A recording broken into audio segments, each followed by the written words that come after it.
Hey yo, this vlog is about opening a game shop, and I've run a game shop for 5 years in Chiang Mai, Thailand, and I was talking with a guy on YouTube and he asked me to make this video about 5 things I wish I knew before I opened a game shop. There is a lot of caveats to this video because everyone's circumstance is different.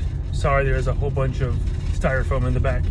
Again, this is not like a gospel. This is not like you need to do this or don't need to do this. These are just 5 things that I learned along the way. Funny enough, we're having a reopening, so I think this is actually really prevalent to like where I am right now. 5, I guess, is location, but that's kind of a caveat. So location is really important, but knowing who your customers are is more important, because if your customers are in one place, you want to be there. And here's my example. So we live pretty much adjacent to a university, and it's, pretty much all Thai kids.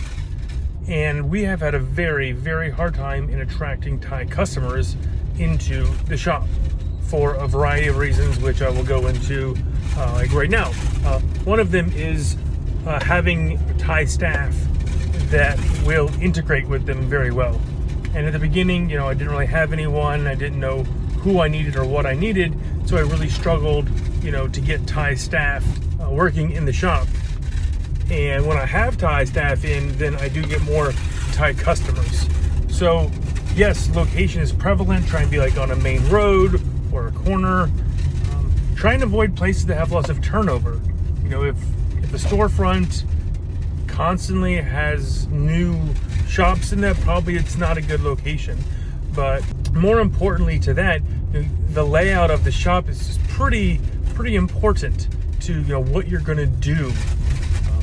So the location, but location relative to your customers and how that layout works, and that's just going to bring us into number 4. And that layout is, what is your shop?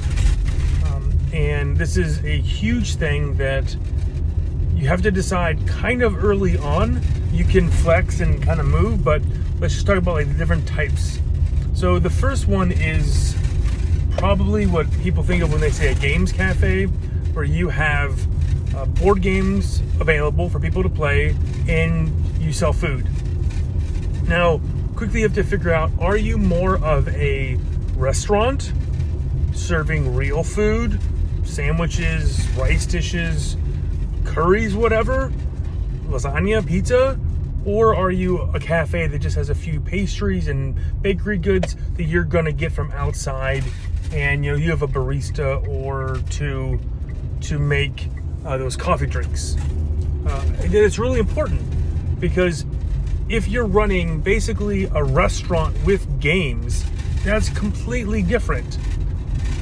So let's talk about like the actual restaurant side. So if you're gonna focus more on your restaurant with games, then your food needs to pretty much be your top priority, because that's how you're gonna make money. So again, there's like the cafe with games, and then there's the restaurant with games. Very different, and how you do pricing. So for example, are you gonna have a cover charge to play games, like an entry fee? Are you gonna do an hourly rate? Or are you depending on people buying your sandwiches and your cakes and your cookies and your coffee to supplement the income?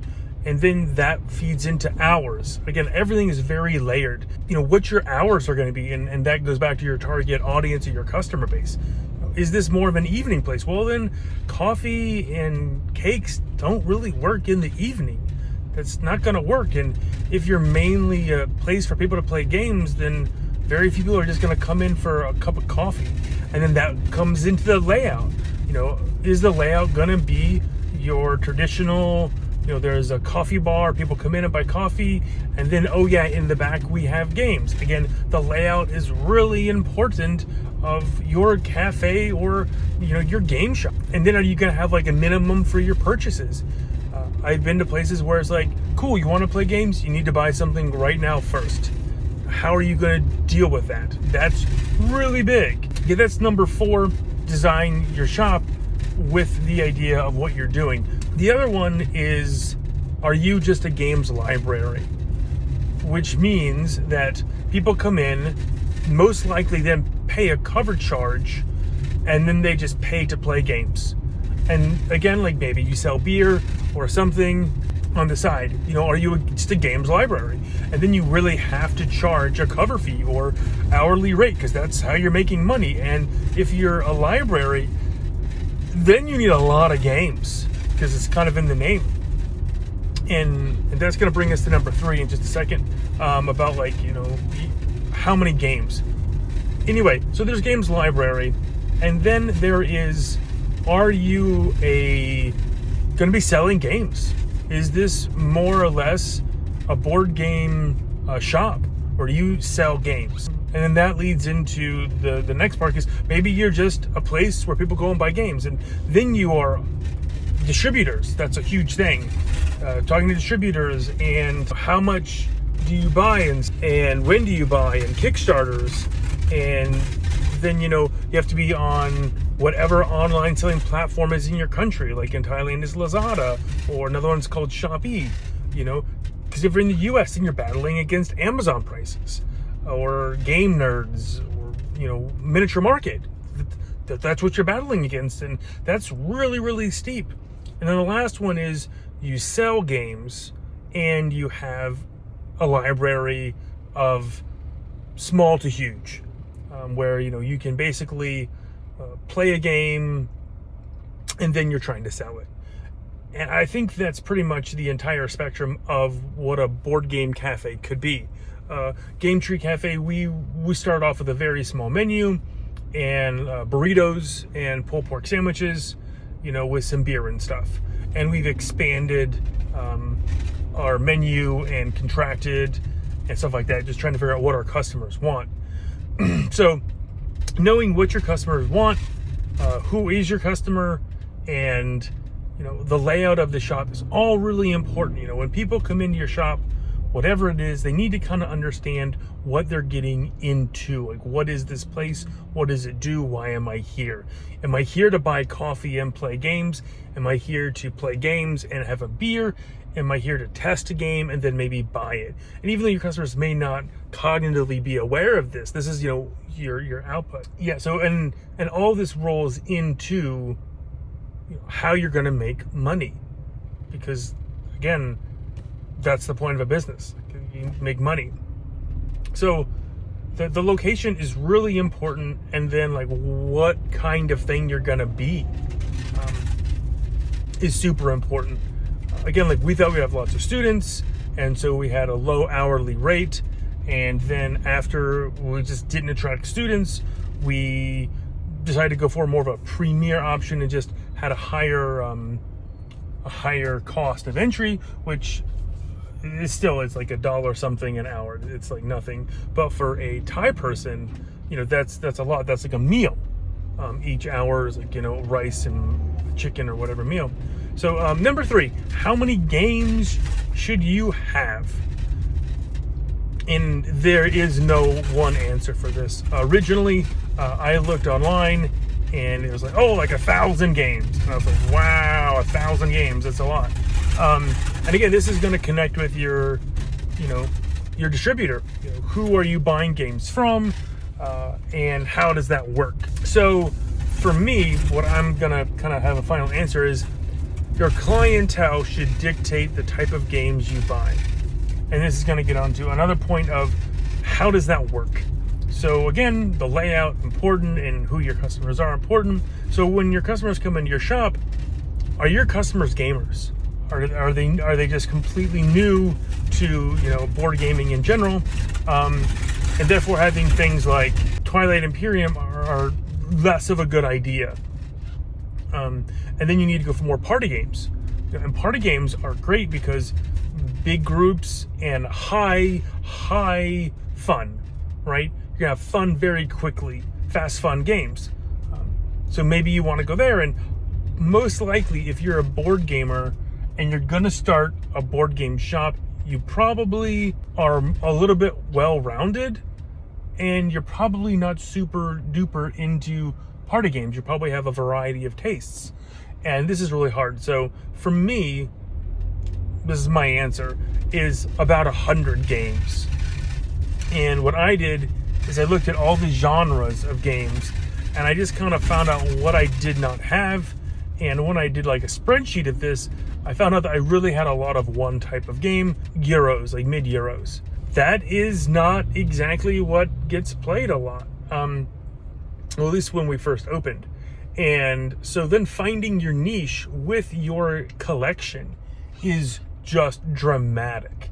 I talked to some very nice people, James and Elise, I believe that's her name, and they ran a board game meetup in, I want to say, like Spain, and they had lots and lots of people come to the board game meetup, and they were mostly on the lighter side. They had some Azul, some Splendors, but you know what got played the most? The really light stuff.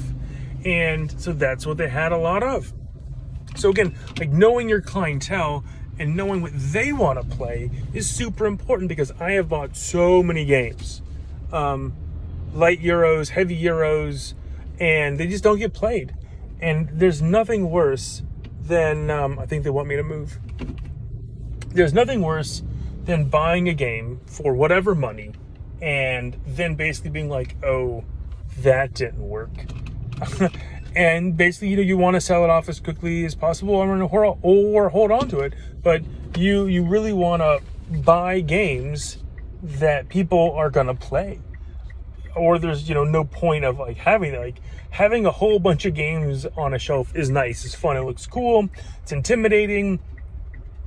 Or it's, I've had some people I want to play every game. And usually people that say that come back only twice, because they really don't know what they're talking. And yeah, you have to figure out what is going to be played, and that's a whole game unto itself. And that's one of the things that makes, I think, running a board game cafe so hard.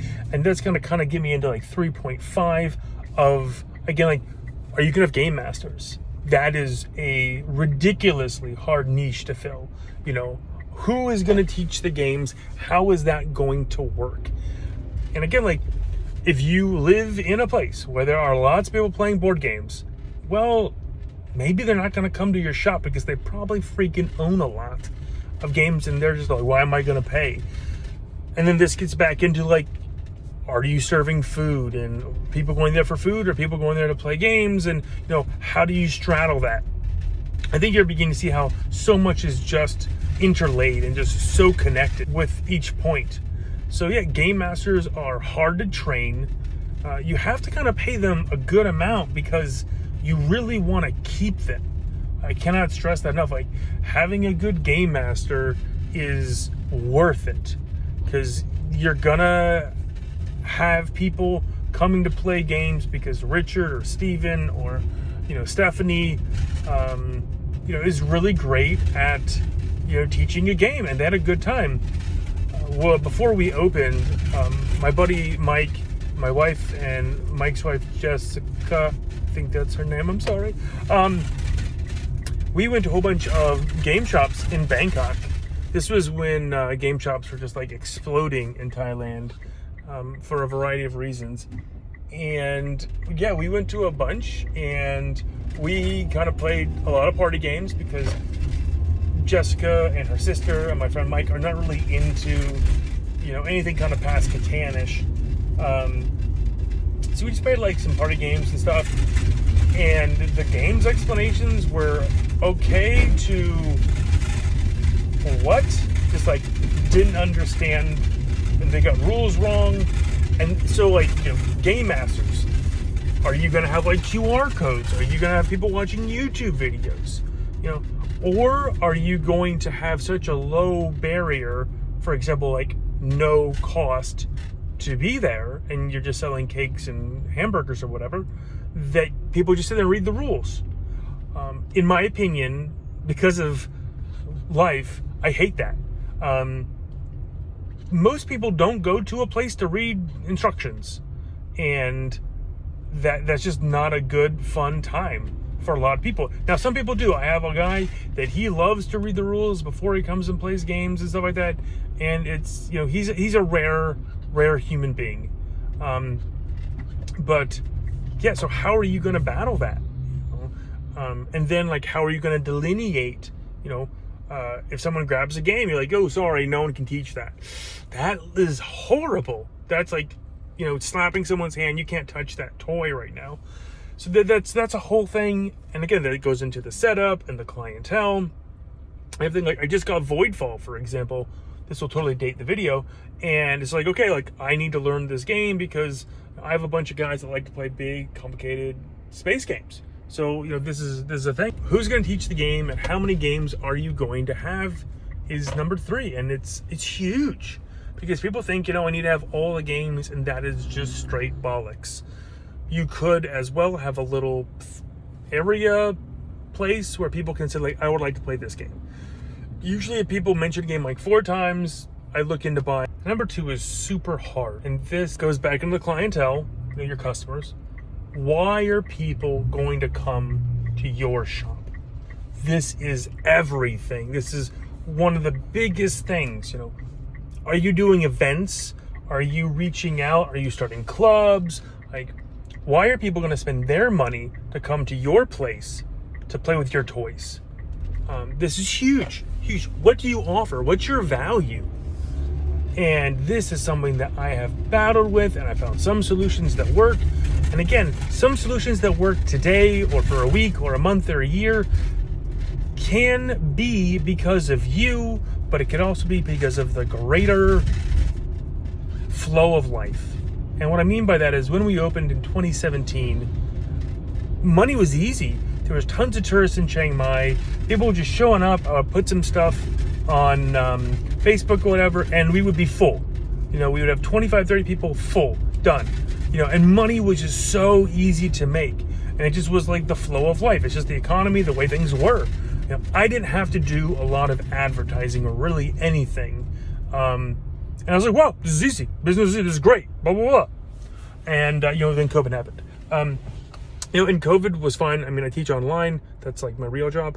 And the first year of COVID, we rented a lot of games because people were still in Chiang Mai and they were still, getting together and stuff. And so we rented a lot of games. It was great. It was, zero overhead. And we would just put them in a carrier, just like a guy with a motorbike and stuff, and it would just go and they would pay for it. But when we reopened, it was devastating for me as a person because I didn't understand what to do because the things that I had done in the past no longer worked.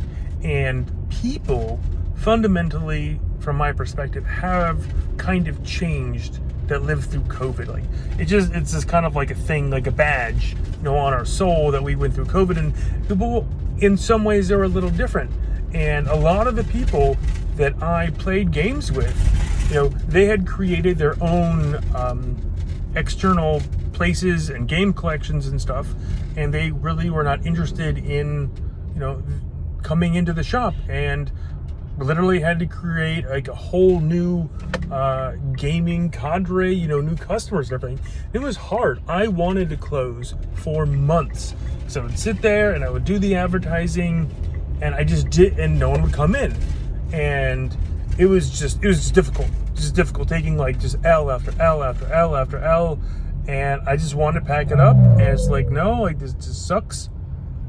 And I had to figure out like what it was, and my marketing changed. And that's what really, got the shop up and running.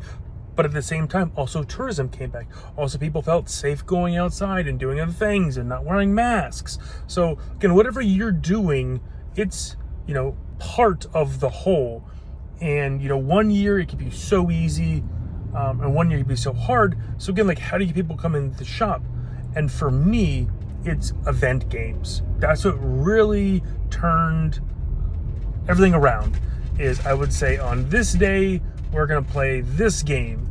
And then I would message people or advertise saying, hey, do you want to play Tapestry, TI4, Scythe, whatever. And they were usually bigger games. I would not market, Azul or Catan in the same way.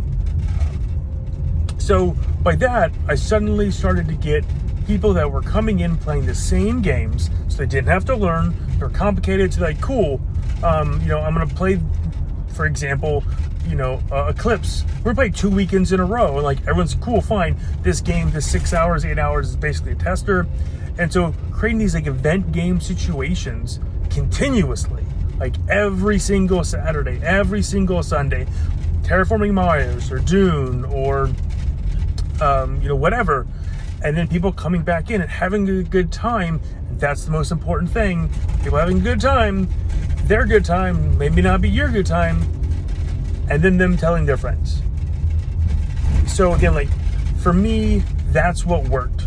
But again, it may not work for you, or you don't want to do that. And again, like I teach almost every single game in the shop. So when I have a bunch of people that have played TI4, I'm like, awesome, I don't need to do as much. Semicolon, however, comma, that first time teaching 6-5 new people TI4, I kind of had to hype myself up. Like, okay, like we're going to do this. I made a little script. And so that was really big. And that got people coming in and like, hey, like we want to play TI4 again, or Eclipse, or whatever it is. And that started, the momentum started to build, and people started to come in and like, people like, oh, what are we playing this week? And creating a schedule. And this was just super important. And start really small, 3-4 people, whatever, and like get them in, like put them through something very interesting, and let that momentum build for us. And that really helped out. Second slash is finding a way, if you can, some type of RPG in your shop. Create a space if you can. Like we just went through, we're at the end of a 45-day build where we're building 2 new private rooms, and I already have groups saying like, oh, we want to reserve this day, this time to play Dungeons and Dragons or Pathfinder or whatever it is. And that's mega, that's like, cool. They're most likely going to be here for 6 months, a year, or whatever, and they're just going to keep on playing, and that you don't have to do anything. Like they're just renting the space from you. That's awesome, blossom. That's what you want. But at the beginning, we just had the shop floor, and we couldn't have people playing D&D realistically and people playing board games at the same time. But it just wouldn't work. That D&D is just such good money. And again, the point of a business is to make money. So creating a space for that is super important. And advertising for that is really awkward and weird, because there's a lot of interest right now in playing role-playing games for a myriad of reasons. Don't need to go into it. And finding DMs, and that's going to be your job as a person that runs the shop, is finding DMs, finding people, and putting them together, putting them in a room, and charging them money. And again, like the more fun they have, the better. And again, however you need to do that, if you pay the DM, or if they pay the DM, or maybe the DM will do it for free and they just want like, free dinner or whatever it is. But having people come back to your shop for reasons. And now I'm going to talk about tournaments, they seem easy, they seem fun, and maybe for you, they will be. Tournaments requires a lot of planning and sign up and contacting the people like, hey, the tournament's next week, are you still in? And maybe even like taking money from people beforehand, so they flip and show up. So tournaments could be a thing that you do. The negative side of that is you're going to need multiple copies of the same game in the same condition and the same format. If you want to have a Terraforming Mars tournament, you don't want one person playing on a neoprene mat, the other person playing on the standard board. One person playing with tiles, one person playing with 3D pieces. So you need the same thing, and that's expensive. Whatever that is. Maybe it's just Catan, and you buy, the same time, 3-4 Catans, but that means you're going to have that many games of Catan sitting on the shelf, not getting played. So tournaments, again, like if you're going to do them, do them as continuously as possible. But for me, for us, we found that just having those event games is way better than tournaments, because tournaments also is a bit of a downtime. Like one person finishes an hour, one person finishes an hour and a half or 45 minutes, and then it's just and they're just sitting around waiting. So that's my opinion on tournaments, and that brings us to number one, which I've already talked a little bit with him, is staff. You as the owner most likely will be doing lots of jobs at the beginning of when you open, and you're going to take on some staff. Maybe it's your wife or your girlfriend, or maybe it's your friend Joe or whomever, and it doesn't matter how good you are, it matters how good your staff is. Because when you're gone, or you're in the toilet, or your staff is who's going to help you. Your staff is gonna pick you up and carry the shop, and that is just, it makes or breaks a shop, in my opinion. You could have great food, but if the staff isn't giving it to the people, who cares? If the staff is ignoring your customers when they have questions, who cares? If your staff doesn't want to learn games, ooh, that's not fun.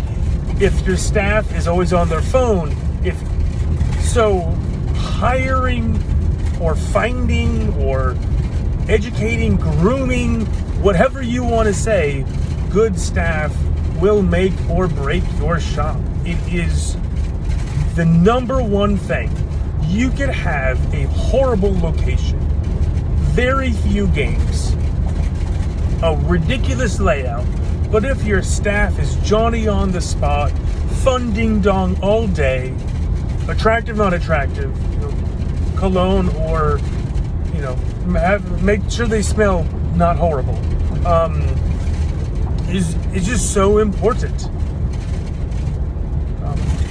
and that can just change everything. And I struggled so long with staff, just struggled, and now I just hire and fire people. I give people second chances. I have way too high expectations. That's just who I am, for people to do stuff. And I'm in a different culture, and so the ways and means are very different for Thai people, and it's taken me a long time to integrate or even understand that 50%. So I feel that getting your staff and your staff expectations and what they're supposed to do is super important, and letting your staff kind of gel is really important. When your staff is friendly and they like to hang out together, they like to play games together, they're going to be so much better than if your staff sees this as a clock in, clock out job. As a cook, that can be fine. They're in the back, nobody sees them, but the people in the front, the people that are going to be mingling and smiling, they are the skin. They are what people see. Again, you could have every game in the world, but if your staff sucks, your staff can't explain games, who cares? Who cares? There's my top 5 things opening a game shop. They all seem really important at different times.